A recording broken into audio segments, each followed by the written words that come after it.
Случајот од Куманово, кога група албанци го симнаа македонското знаме од јарболот во центарот на градот, е најновиот во низот инциденти во кои во изминатиот период се омаловажуваше или се кинеше македонското знаме. Како што потсетува порталот Курир, таквата пракса, која за цел има кршење на националните македонски чувства кај народот, биле изразени за време на шарената револуција, кога група вандали го симнаа и го искинаа македонското знаме од еден од јарболите поставени пред зградата на владата на Република Македонија. Како што анализира Курир, потик за слични хулигански постапки против еден од највисоките национални символи на Македонија даде лидерот на СДСМ Зоран Заев, кој во многу своји изјави го застапуваше ставот дека доколку оформи влада, ќе отвори дебата за промена на државното знаме, што е и една од точките во тиранската платформа, која пак е услов во преговорите на СДСМ со албанските партии од Македонија за формирање влада.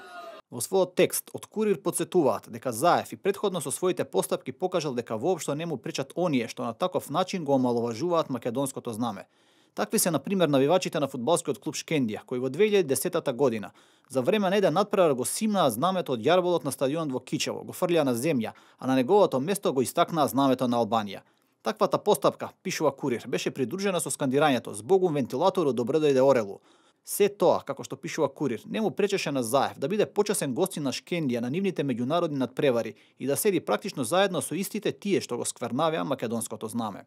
Таквата пракса на Заев да нема ништо против луѓето што не покажуваат ниту грам почит кон македонскиот државен символ, пишува Курир, продолжува и денес, кога Заев блиско соработува со луѓе како Зијадин Села, кој пак јавно кажува дека не го признава македонското знаме ниту што било македонско, а тоа само може да биде поттик за нови инциденти против знамето на Македонија, слични како тој во Куманово.